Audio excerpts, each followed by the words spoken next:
Hi, everybody. Hope you're having a happy Thursday and hope everyone is safe and doing well. There's a question here from Lee, and I'd like to try and tackle it. Anyway, I'll do the best I can with it.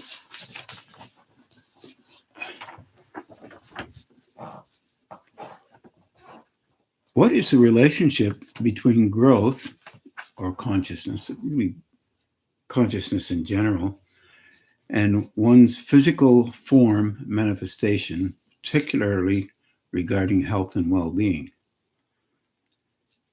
Wow, it is. I agree. Lee says if it's too vast a subject, kind of squeeze it down a little bit.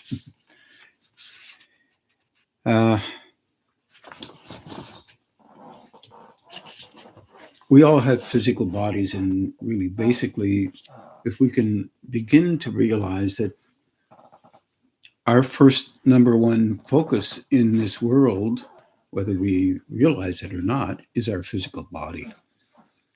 And as I said many times before, our relationship with our brain, because the body is a sensory system and all its accoutrements, its organs are there to help it to survive.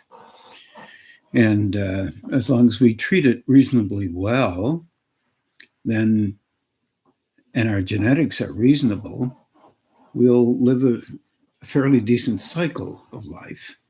And that means a whole lot of different things to a whole lot of different people. There's no real, you can do averages, but there's no real perfect average lifetime. But the relationship between growth and one's physical form takes on quite an interesting, let's say, way of looking at this. There's an interesting way of looking at this. Our physical body, our emotional equipment, our mental construct, our brain, the axons that filtrate all the way down to our toes, our feet, enable us to be mobile, but also at the same time enable us to sense things related to how a system is constructed within us from the time of our birth.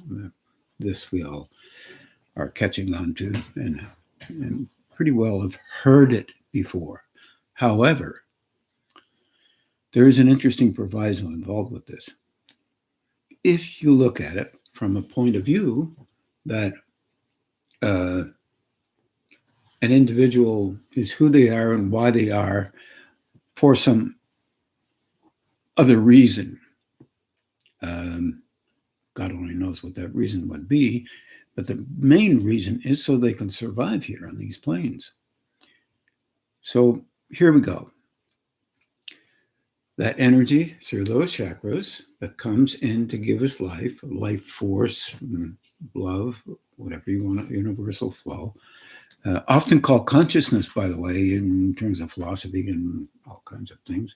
And then once again, consciousness itself is defined by something that if you are aware of what you're doing, then you are conscious, and that which you're aware of is consciousness.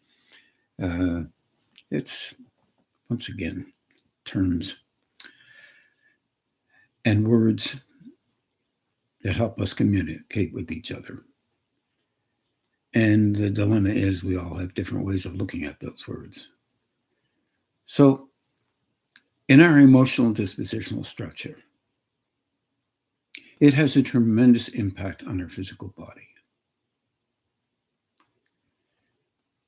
It has a tremendous impact, this emotion, on how we think, how we protect what we think, and how we regulate our relationship with how we protect what we think, and how we allow different thoughts to be considered by us.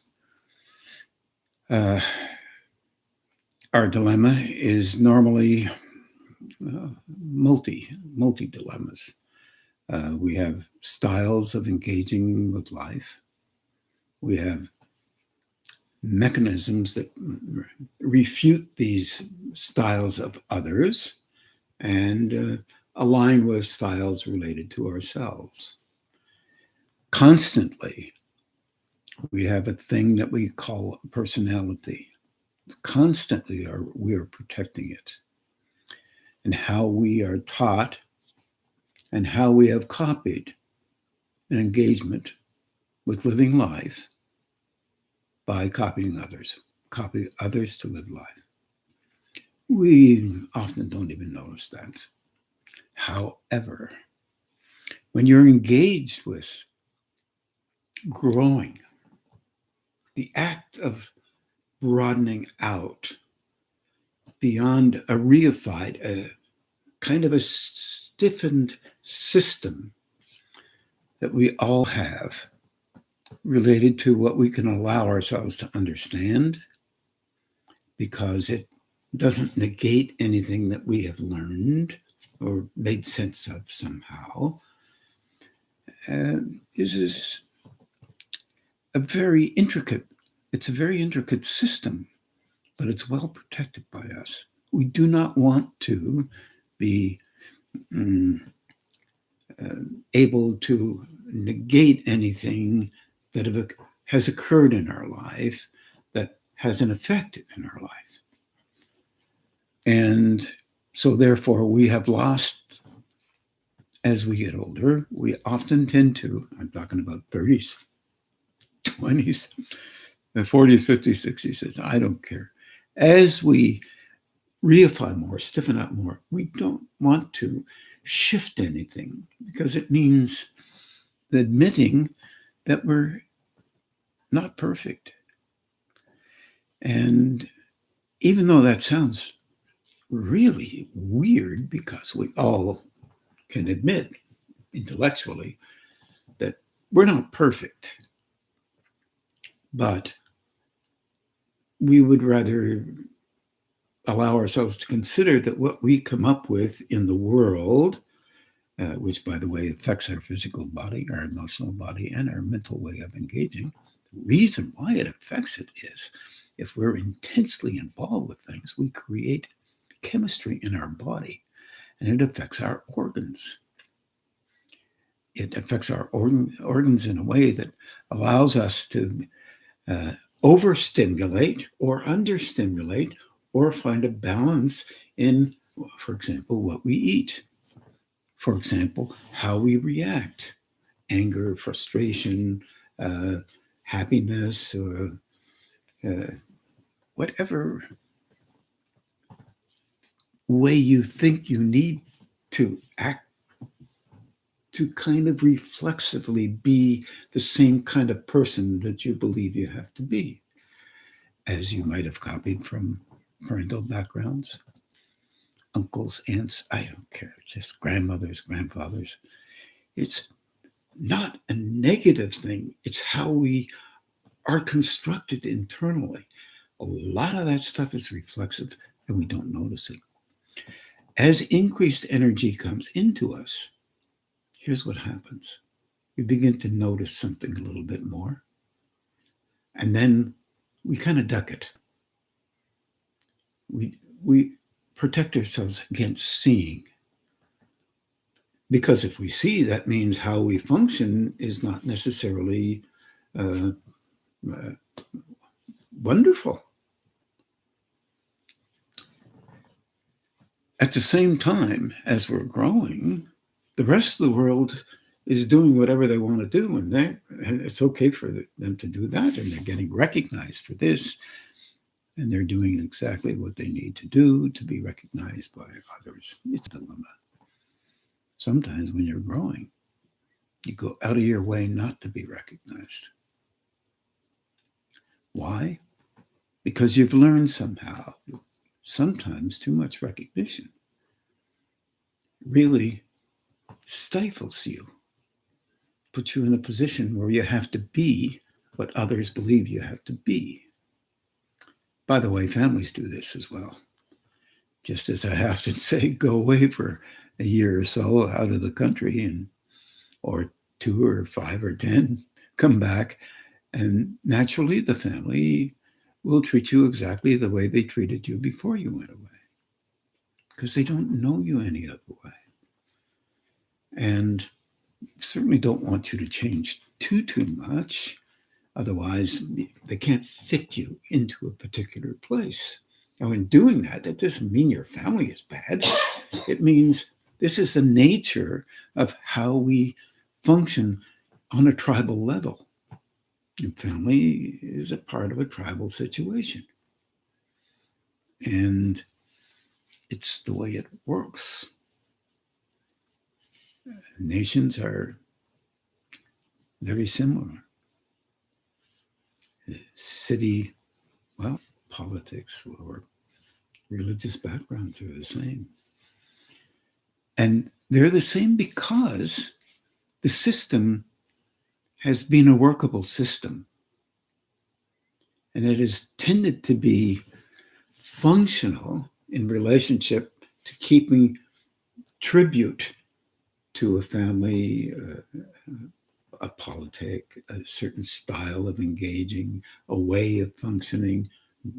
Yeah, it's fine, religion, whatever. Or a way of thinking.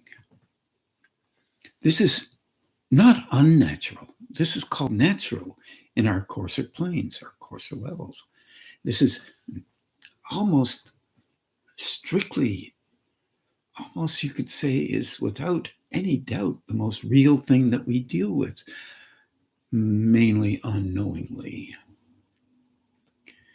Because there's always movement in there wanting to be this. If you think you're better than somebody else in some way, you'll want to be this way, or you'll want to pick holes, or you'll want to do. This is a tribal, semi-tribal system with one look, with your kind of reflexive consciousness wanting to be recognized. Because basically, in a kind of a way, it's really basically not recognized enough.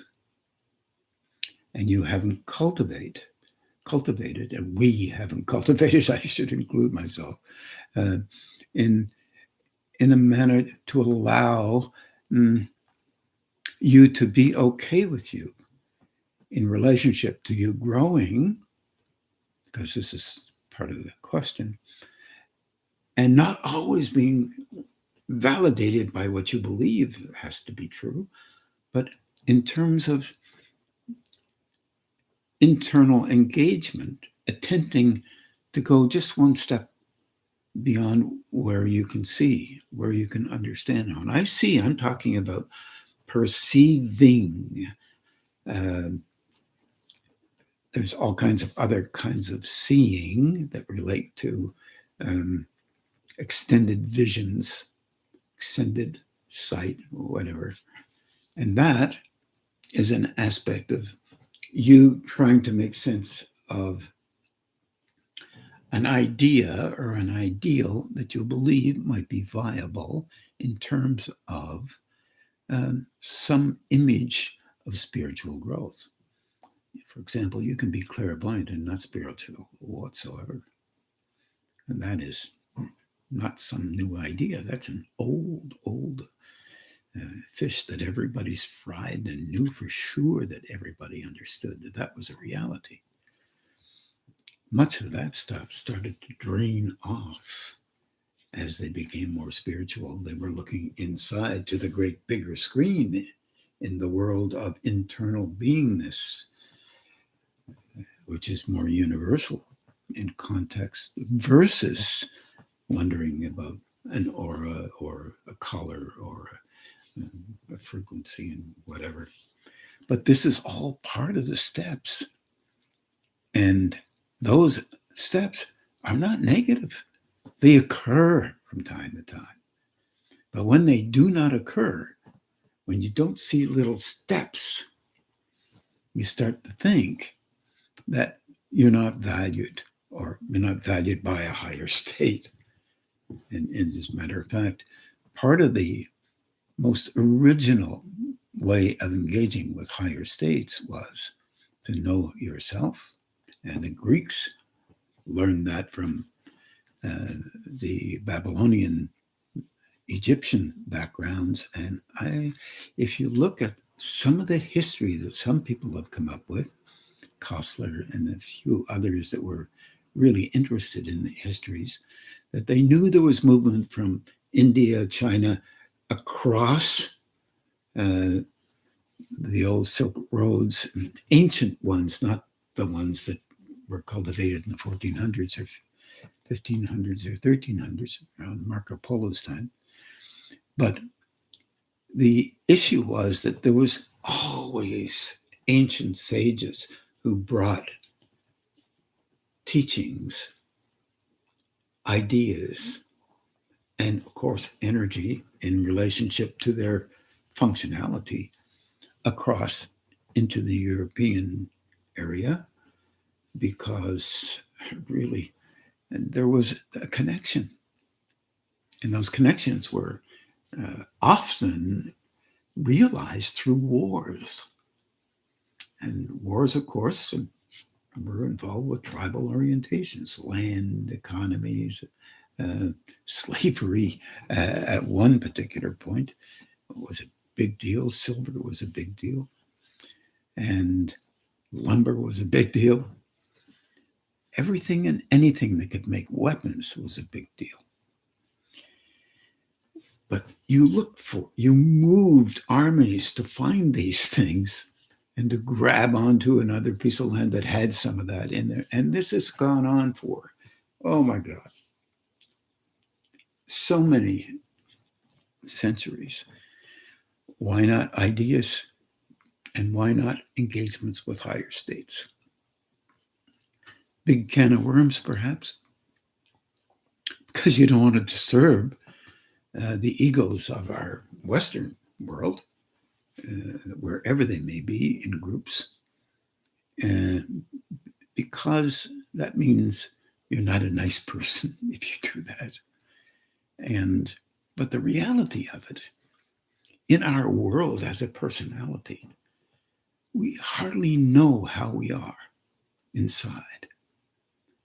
And if we can slowly begin to understand our relationship with us, it gives us a bird's eye view of the relationship that others have with them, even if they can't acknowledge or understand what's going on inside of them.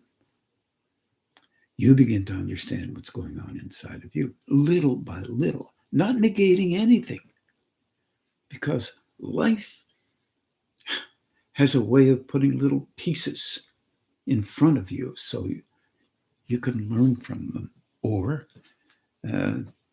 you can recognize things you never saw before in yourself. Now, the reason why it sometimes does that, that's only one reason, but it's a reason, because consciousness was in the question. Higher states do not want to hurt the coarser state human being. I know there's all kinds of belief systems out there. Well, if you're bad, some higher state or God was going to hit you with a hammer. And of course, every time something happens that is not so great to people, then they can't be very able, because God would not treat people like that. It's not like that. And I can't even contend to know what it would be like under those conditions. But one thing I know, there is a level of caring, of loving in us, for us, that comes from an aspect of love that we don't even notice.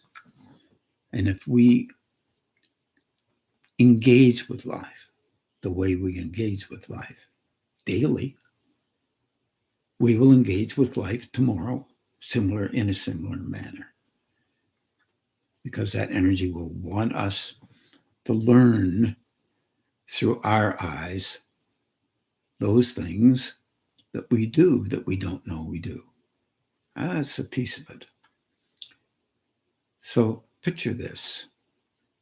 A tremendous amount of energy comes in, and it's soft when it comes in.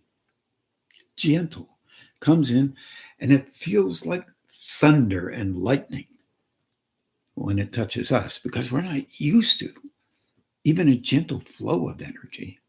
The first thing it kicks off is our root center, our gonad centers, increases our will, increases our emotional disposition.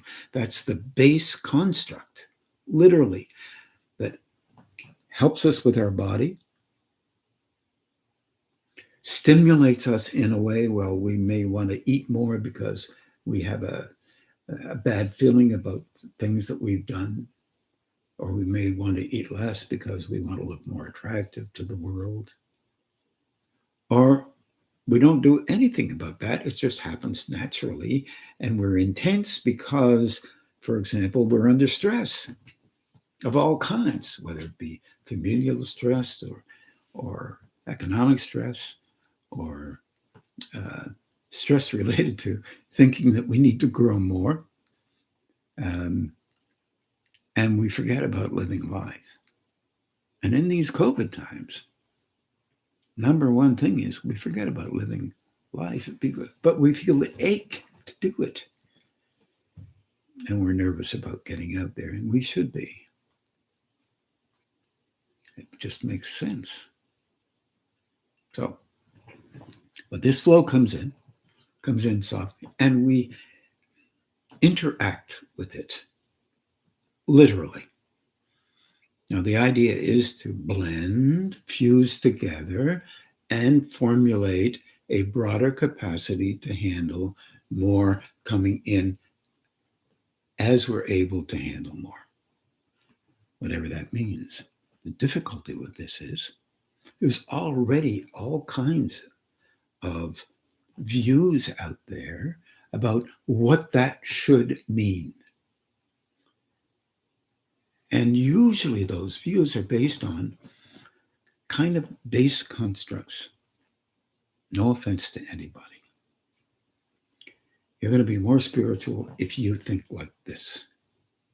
You're going to be more spiritual if this happens to you or that happens to you. You're certainly not very spiritual if you don't tell anybody about stuff. All of this is base constructs. No disrespect to how that looks. It's how we normally deal with everything. You involve yourself with 2 or 3 or 4 friends, you chat with them, you engage with them, and if you watch closely, your personality will show up in a manner that relates to you protecting the need you have to be valued by those 3 or 4 friends.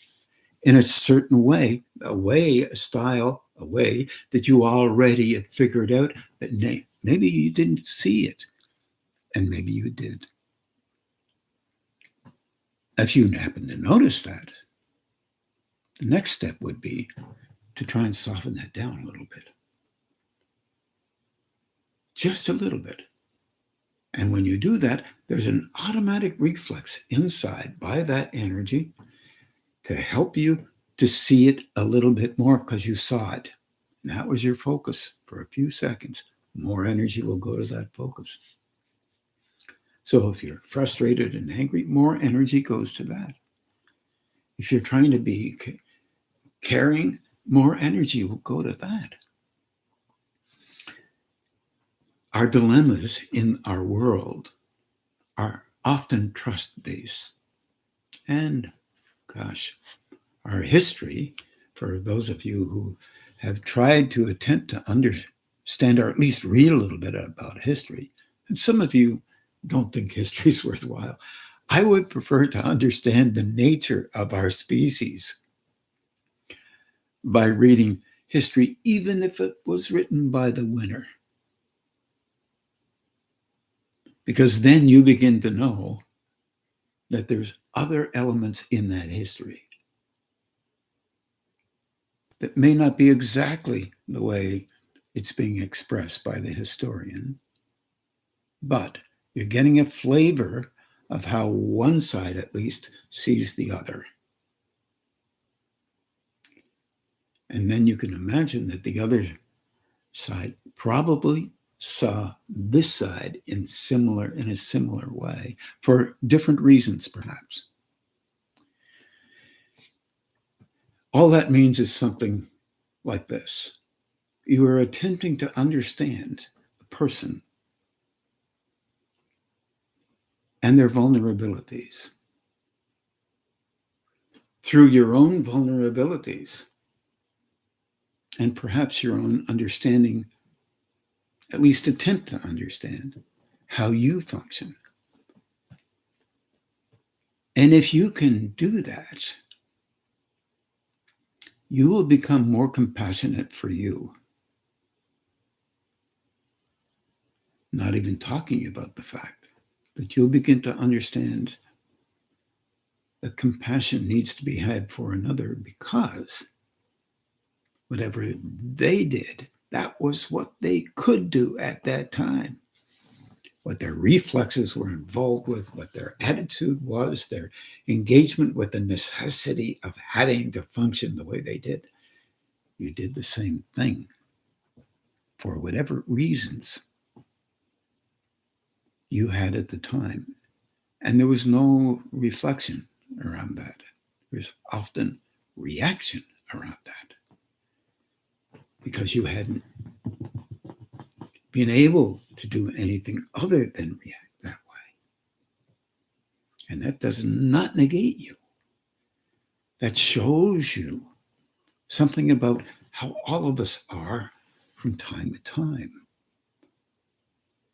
And that allows you to understand and do something with you, soften you down a bit, perhaps, if you feel inclined to be okay with that, so that when that flow comes in, it'll show you something, but you won't have to reflexively respond in a harsh way towards yourself. Which is, by the way, an option that is often used by many of us when we're frustrated with having done one or two things, of course, as many as you have, that you wish you hadn't done in a lifetime. You can't do anything about what's going on, but you can do something about now, at least the best you can. And that does not mean perfection. What that means is, little by little, trying to make sense. Try to prepare for the possibility of an inner flow getting stronger in a way that allows you to see, perceive beyond what you could perceive before. And it's an act of learning. And it's an act of compassion for yourself and love for yourself as well as others. That is difficult. That stuff that I've just been talking about. And that level of consciousness under those conditions is always there. It's part of the training that you and I and everybody else on the planet has, whether they know it or not. The training to engage honestly, reflexively, based on how you've been doing it before. I'm not saying that they had any awareness about how they should be relative to the family orientation or how you see yourself in the scheme of things or whatever mountain you think you have climbed. I'm not talking about that. I'm talking about being a human being and trying to understand your relationship and living life with respect for life, including yours. No one gets it right, but you can engage and understand, or at least attempt to understand. I think understanding is very difficult for all of us from time to time, unless you decide that your version of whatever it is that you made up your mind to be, or traditional familial background image. Many people have this kind, will continue to have it the way we think happens to be the only way. Well, it isn't. It's just true that it isn't. And it's interesting. Are we capable to learn past the relationship that we already have? I know this is hard to listen to for many people. And once you have it in your head and you think you know something again, have it in your heart, physical system, you have the way you believe you need in a relationship that is basically tribal. You want to be the head of it. And what that means is you are basically engaging within yourself as right all the time. You don't leave yourself open to options. If you options, it doesn't make life any easier because you'll find that other options are important. And it frees you to having to validate your particular version of how you think things have to be. It frees you from that. And you're looking again. You're becoming curious again. And it pushes you past the need to be always the only one of value. I think that's a little harsh. And I also think that that happens at the same time, from time to time, with most of us. So let's see if there's something else here that I might have left.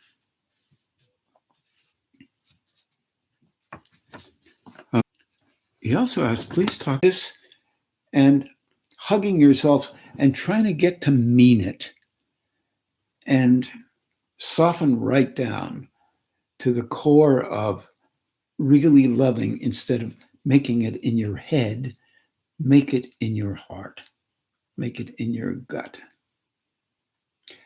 And do that when no one's looking. Because if you do it when other people are looking, you're doing it for them. You're not doing it for you. And so what? If that's what you need to do it. But it won't change you in the same way. It won't change you in the same way. Okay. Very good.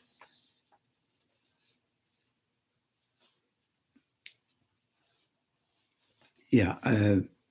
Also, I said, if you treat it like a tool, it will help you soften some of the reflexes, even when you're the same way that you're normally used to. And it's because there's a pause in there. And you're watching in that pause as if you are outside your body looking in. But you're still in the body and outside the body at the same time, in a kind of a way. In that place right there, you can be respectful to yourself. Oh, this is how I am. I sometimes am this way. I'm not always this way. Every emotion you have that engages with life is sometimes being used, but not all the time being used. Not in the same way. So if you can catch on to that, it starts to release some of the tremendous stress you may have inside yourself without even knowing you have it. And how you cultivate a place and a position within the personality's constructs of how you think you have to be under certain circumstances, to learning how you can be slightly different than that by an idea that may be different or comes to mind than what you normally have had. So these are some answers, Lee, that I would suggest, and of course there must be others. These are just coming from my perspective. So I wish you well with that. Very interestingly enough, Bronwyn, part of a question is that she's been wondering about our capacity as human beings to stay conscious in our awareness of others and higher states. Kind of, we're a little bit talking about that. And where the will is concerned, how much we serve our own ideas of right, wrong, good, or bad. Pretty well all the time. This is part of our learned skill in surviving in our world. And we bounce these ideas off ourselves. It's quite amazing. If you talk, you learn to listen to what you're saying. You can do that. Another option is just talking. You don't listen to what you're saying because you validate it right away. If you don't validate it, listen to what you're saying and see if you agree with it. It's another trick that was used in the ancient times. A very fascinating one. Only amongst people who didn't really have their domicile amongst a whole bunch of people, a few people at a time would do that, and they would allow themselves to speak, and then they would allow themselves to agree or not agree. And there was a measure of trust that would happen amongst 3 or 4 people or 2 or 3 people under those conditions. And that level of trust had nothing to do with the information that was spoken. It had to do with honesty, related to an individual listening to what they were saying and considering the possibility that there were other options to what they had spoken, or because they were learning how to speak about something that was deeper than on the surface of their personality. It's very interesting. Yeah, we don't hear about that too much.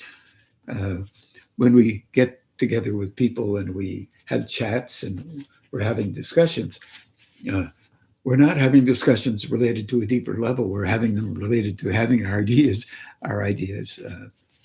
accepted and thought of as really fine. I think even that can help us, but it's slower,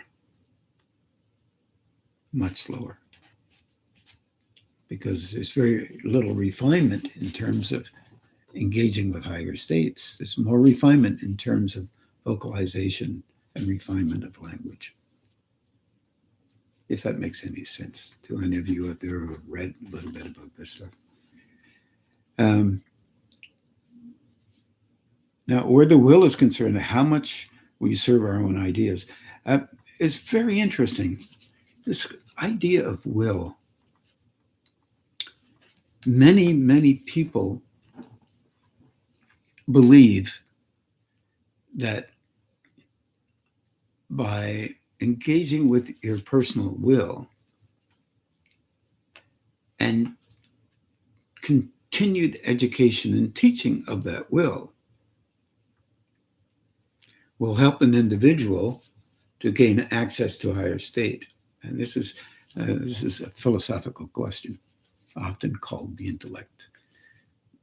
And I'm inclined to think that our natural personality, intellect, can only think in terms of what it's read, what it believes, and its inclination with respect to how it's been trained. I don't think that's a negative thing, but I don't think you can attain a very high level of engagement. And I could be really wrong with that.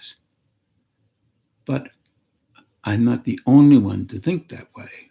It's been thought that way for eons of time, and I've tried to think about this. But the one thing I know for sure if a higher state is engaging in the mind, you will perceive ideas beyond what you believe are yours, if you can tell the difference between the two. If you cannot, all ideas that go into your head, this thing on top of your shoulders, will always be yours because you don't know the difference. Now, when I say yours, I'm talking about the personality's purview. When I'm talking about higher states, I'm talking about the recognition of an expression that is different than how you would engage with and understand a particular question. I find this very fascinating because it often relates in a broader way to creativity, what we call creativity, and the abstract mind, and trying to understand what might mean. But the one thing it does do, it makes people very frustrated because that kind of a question seems to make people think that their intellect is less than something. And I think at that level of thinking, you're not too interested in trying to find out whether there's another level of mind beyond the one that you're using. You're more interested in protecting what you believe you have to think makes some sense to you as being the only way of understanding. And that is a personalized version of self-protection related to the will, by the way. You need a will to do that self-protecting. And it's usually a reflexive will. You also need a will to continue to deepen your relationship with higher states, because it's natural for anyone, once that they gain access to any level of what is considered growing in our world, to want to be recognized for that level of considered growing, so that they can feel comforted within themselves for being of value. They don't really think they're of value in spite of everything. They're still of value. And the reason for being of value in spite of anything is that you're still alive. You're still functioning.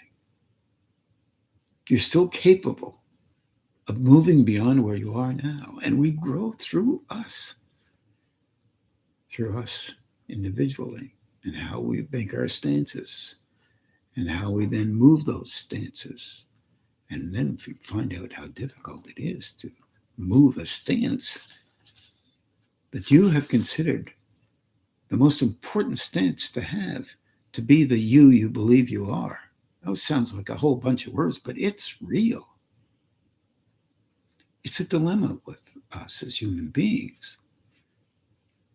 And if you understand that with respect to yourself, don't tell anybody. Then try to understand it with respect to others. And try to be as compassionate with them. And then turn your eyes on you and be compassionate with you as well. I think kindness and respect for you as a growing being, as we all are, is more helpful to you in growing than being the great you who, I don't care who you are, myself included. Less value, but very valued in the eyes of others. But if you are growing, no one will recognize you're growing unless they can perceive you inside where you are. Therefore, it might be valuable to become more aware and try to understand what's going on and understand where another person is relative to their inner workings, not their inner personality, their inner workings, than it is to engage with the importance of the personality. I think we're going to meditate now, and we'll give it a good shot, and we'll probably meditate for anywhere from 50 to minutes to an hour. I wish you all well.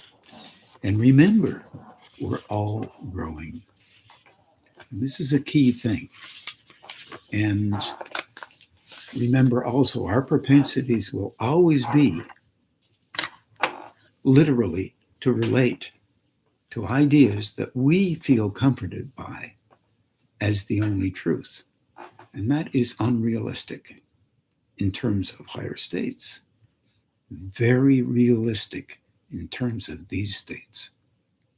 So I wish you well in this, everyone. Ask for help for everybody that you know in there who wish to grow. It will take your attention off of you and your evaluation process. The evaluation process is okay, but you cannot know well the wondrousness that goes on inside of you when you're right in the midst of a change internally. A change internally means that you will be automatically trying to retain how you were before. This is natural, it's not negative. So be helpful to you best you can, and to others best you can. Thank you. Good night.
Thank you, everybody.